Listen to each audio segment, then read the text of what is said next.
G'day everyone, Brian here. So welcome to the Kruger Diaries episode 3, episode 3, episode in the 3, it's very dry. And I'm on a sort of slow cruise from Satara Rest Camp back to Orpin Gate, taking my time because I've got the time, thank heavens. It is the middle of the day and yes, there won't be a lot out. Any cats, as I will mention more than once, would probably be lying under a tree somewhere. Grass is still relatively tallish from the summer rains. So a nice tower of giraffe, a little herd of zebbies back at one of the dams. There was a nice bull elephant, but he was across the other side of the dam, and probably by the time I tried to get around to that point he would have been long gone. So yeah, just a word of caution for anyone who's doing the full day Kruger Park safari with one of the tour operators, or even if you're driving yourself, but especially one of the tour operators. That middle section of the day, there's probably not a lot that's going to be happening. Bird-wise, it's still pretty good. There's something up ahead. I'm not exactly sure what they stopped for, excuse me. I think it's just a zebra in the middle of the road. But yeah, you'll see some of these plains game, as they call them, impalas, zebras, giraffes. I mean, I could see them 1,000 times over, and I still find it exciting. But yeah, a lot of the animals will be sheltering at this time.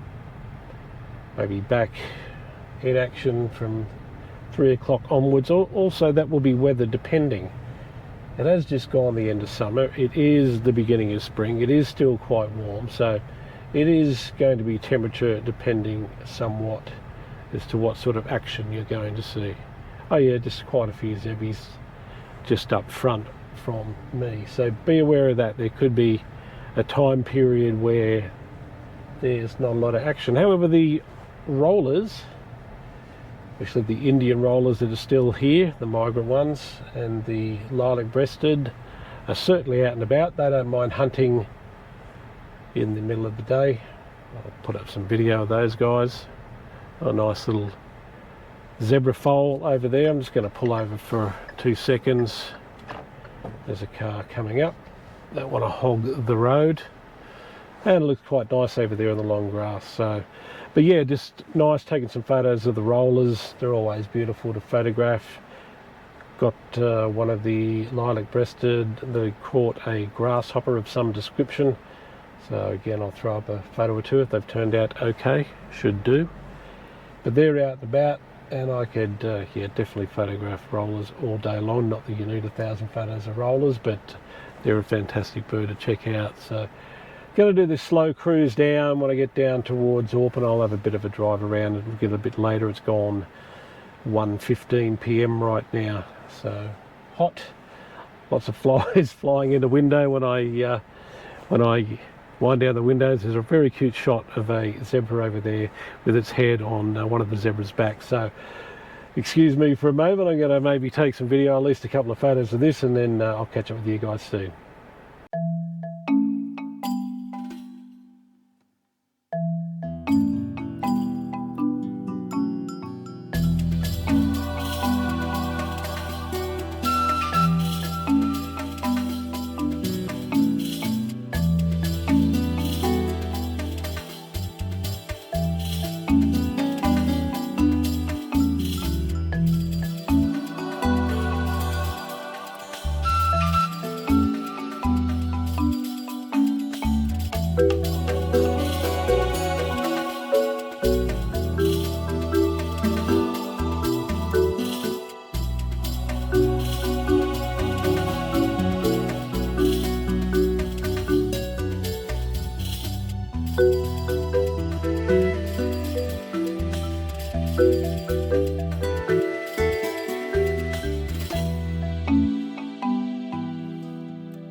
Rightio, so just left the Orpin Gate, heading back to our digs in Hoedspruit.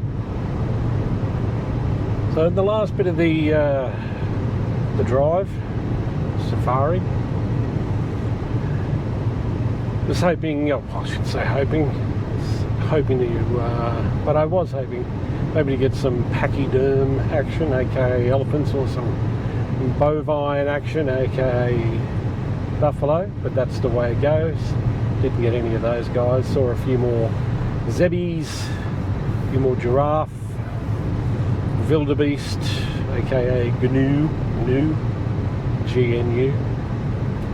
And I think I forgot to mention that earlier on in the piece, just after lunchtime-ish, that there was some carmine bee-eaters that I spotted. So a bit hard with the video camera from where they were, so hopefully a couple of the photos turned out with the carmine bee-eaters after seeing the European bee-eaters early in the day.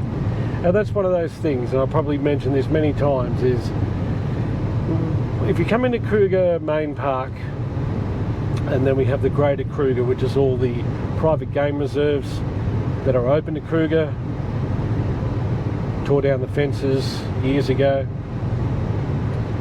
But just temper your expectations to what you might see, and consider, I know everyone wants to see the Big Five, and unfortunately even the term Big Five, excuse me, not filming anymore, so I can turn the hat around.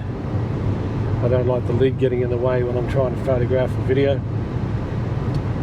But yeah, temper your expectations. But the Big Five, yeah, there's a bit of a rod on the back there, because once they started with the Big Five, you're kind of set up for potential disappointment if you don't see the Big Five, depending on how you feel about that sort of thing. It's also a draw card, hence why they keep promoting the Big Five as a thing, but you're not necessarily going to see them even in a day trip. You're going to be lucky, especially with leopard. But you know, take the time to enjoy the landscapes and the bushveld, and maybe birds. It's not everybody's thing, but it's amazing how you can get into birding and birds after a little while if you're looking out for them, because they're always around. There's one thing that's always around, there are birds, and there's plenty of birds in the Kruger National Park, and plenty of beautiful ones too. So, oh, hopefully that microphone hadn't flipped around too much, but anyway. So just a couple of, apart from the carmine bee-eaters, I got we call them black-winged kites back home. So they may well have the same name here. They look the same whether they're here in Africa, Asia, Australia. Pretty much look the same. There's a couple of variations. We have another one, like a leather-winged kite, which looks like a black-winged kite back home in Australia. But I got a good look at the black-winged kite. I'll check the name again and see if it's any different, and if so, I will put that in this in the video. And also, just not far from that, I got a nice, well, a decent look at a woodpecker. Wasn't so much out in the open. It was a little bit shady, so I didn't try for the video, but I took pictures of it. And unless I find out something different when I go home and check my bird book, it's been a few years since I've been in Africa, so I'm sort of building my knowledge base back up. I've got a whole video on African birds of South Africa, and I've also got a folder back home of birds of South Africa with names, or Southern Africa with names, or birds of Kruger with their names, and eventually I'll publish that on the channel. But it still takes me a little while to wrap my head and just remember all the names of the different birds that they have here. So I think it's like a golden wing or a golden something woodpecker, but that was good to see as well, so I saw that on the way out. That's going to wrap up episode 3. I was just thinking about it with how many times I might be coming in here over the next little while. I'm going to have to give up saying episode whatever, because I'm not going to remember the number at some stage, so it'll be kind of introducing as welcome to another episode of the Kruger Diaries. So that kind of wraps up episode 3, and I'll catch you in the next one. Thanks for watching. Bye for now.